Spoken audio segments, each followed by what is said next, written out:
No niin, hei vaan. Eli joitakin vinkkejä, miten saataisiin opiskelijoita liikkeelle tuossa oppituntien aikana. Ja yksi konsti on semmoinen, mulla on tämmöinen laukku, missä on tämmöisiä kaiken näköisiä palasia, tämmöisiä näin. Oho, ne tippuu tuonne lattiallekin, joissa on sitten kuvia. Tämmöisiä täällä on lehmä, niitä on 4 kappaletta ja täällä on elefantteja 4 kappaletta ja lampaita 4 kappaletta ja niin poispäin. Ja opiskelijat sieltä laukusta sitten ottaa näitä ja lähtee kiertelemään siellä ympäri luokkaa ja hakee sitä omaa ryhmäänsä, että siellä voi olla sitten vaikka 4 samanlaista tai tietenkin 2, jos on, että tehdään pareittain, jolloin ne joutuu siellä luokassa liikkuu ja hakeen sitä paria. Ja sitten mulla on myöskin tämmöisiä kortteja, jotka sitten täällä on myös sitten näitä eläimiä, jolloin sitten ne hakee palaa kerrallaan ja hakee sitä paria ja saavat sillä tavalla parin ja joutuvat siinä liikuskelemaan. Se on ihan hauska.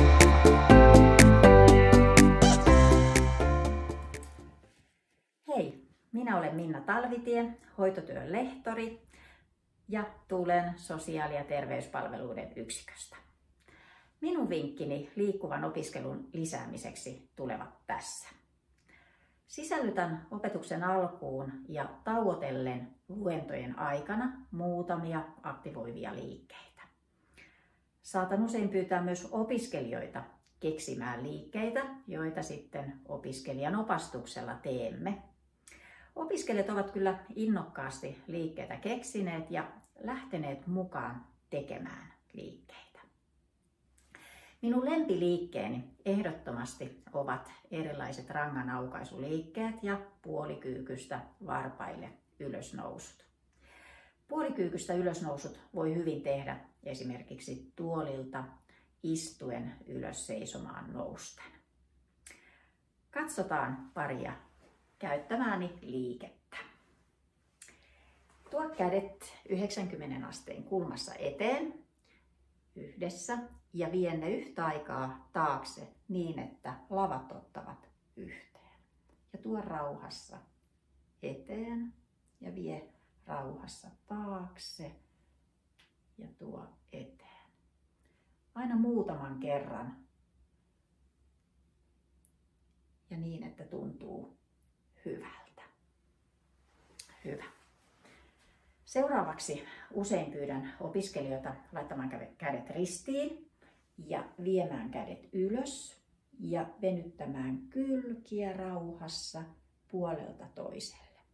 Tässä on tärkeää, että keskivartalo pysyy tiukkana, kuten myöskin tuossa edellisessä liikkeessä.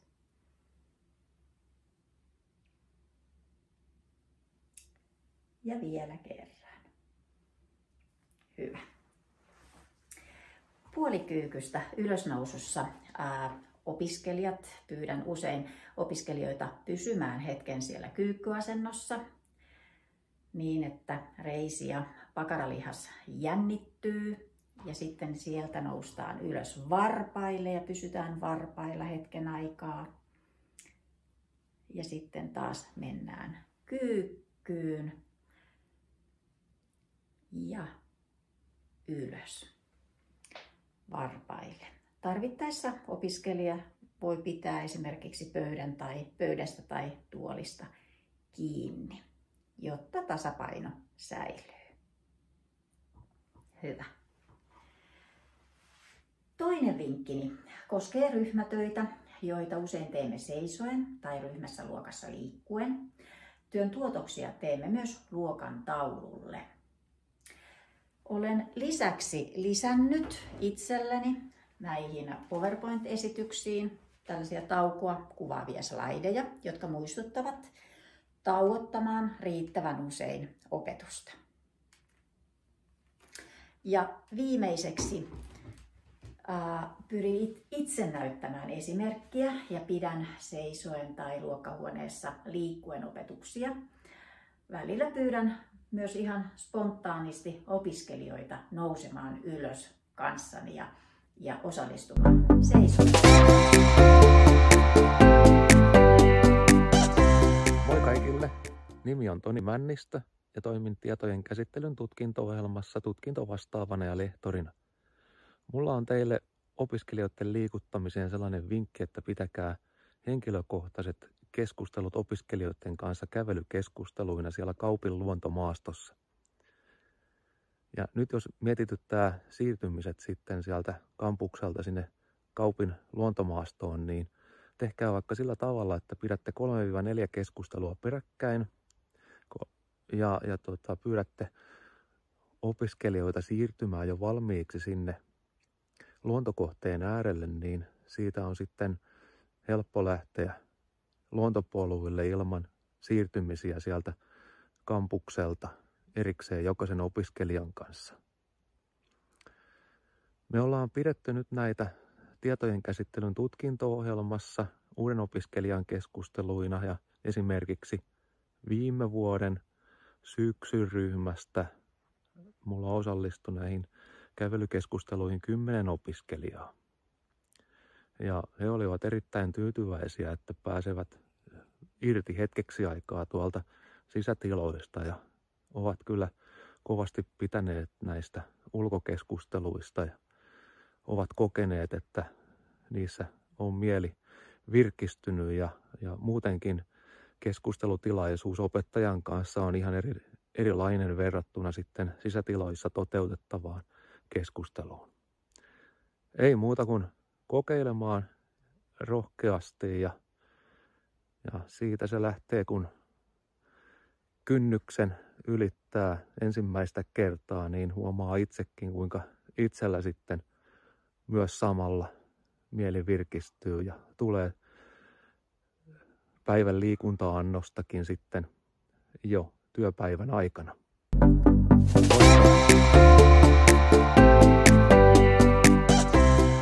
Moi! Mun nimi on Hanna Korpikoski. Mä oon sosionomikoulutuksen lehtori. Ja mä ajattelin ohjata teille vakuushermojen aktivointiharjoituksen. Mä oon ottanut tavaksi tehdä tämän yleensä tuntien alussa. Se, mikä meitä opettajia ja opiskelijoita haastaa, on kiire ja aikataulut ja päällekkäiset asiat siellä mielessä. Ja mä ajattelen, että monet sellaiset harjoitukset, jotka lisää sitä meidän kehotuntumaa ja tuo semmoisen pienen hengähdystauon siihen meidän arkeen, niin tekee hyvää sekä opettajille että opiskelijoille. Ja silloin kun me ollaan stressitilassa, voimakkaassa yli- tai alivireystilassa, niin silloinhan se oppiminen ei ole mahdollista, eikä oikeastaan se opettaminenkaan, että se keskittyminen menee silloin siihen selviytymiseen ja oman olon säätelyyn. Ja vakuushermothan säätelee monien sisäelinten toimintaa ja toimii kehon jarruna. Eli erityisesti silloin, kun vauhti meinaa kiihtyä, niin tästä voi olla hyötyä. Ja auttaa sitten muun muassa esimerkiksi, jos ajatellaan, että on tulossa joku jännittävä tilanne opettajalle tai opiskelijoille, niin silloin auttaa myös siinä sitten keskittymisessä siihen tilanteeseen. Okei, tehdään tämä harjoitus. Eli mä yleensä ohjaan tämän seisten, jolloin tulee sitten noustua vähän ylös ja ensin haetaan tuntumaan siihen kehoon ja aistetaan, miltä se pystyasento tuntuu. Sen jälkeen kierrä pää oikealle,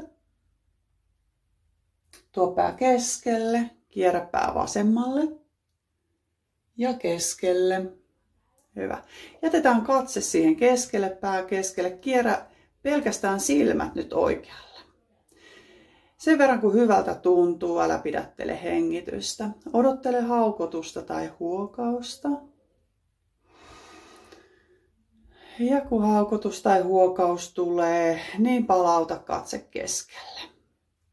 Kierrä katse vasemmalle. Odottele haukotusta tai huokausta. Ja palauta katse keskelle. Kierrä vielä pää oikealle. Ja keskelle. Ja vasemmalle. Ja keskelle. Hyvä. Tämän jälkeen voi olla, että joskus tekee mieli haukotella vähän lisää. Ja siihen voi yhdistää haukottelulle se ominaiset syvät venytykset, jotka on tosi maadottavia ja palauttavia. Ja sitä voi siinä vähän aikaa jatkaa, jos haluaa. Ja tämä on tosiaan semmoinen hyvin nopea harjoitus, minkä voi tehdä vaikka monta kertaa päivässä, jos näin haluaa. Ja mä aina sanon, että ei tarvitse ottaa paineita, jos ei sitä haukotusta tai huokausta tuu. Mutta sitten kun me on toistettu tätä useamman kerran, useampina eri päivinä, niin sitten alkaa tulla tutuksi. Ja joskus opiskelijat kysyvät, että no eikö me tehdä nyt alkuun sitä vakuusharjoitusta.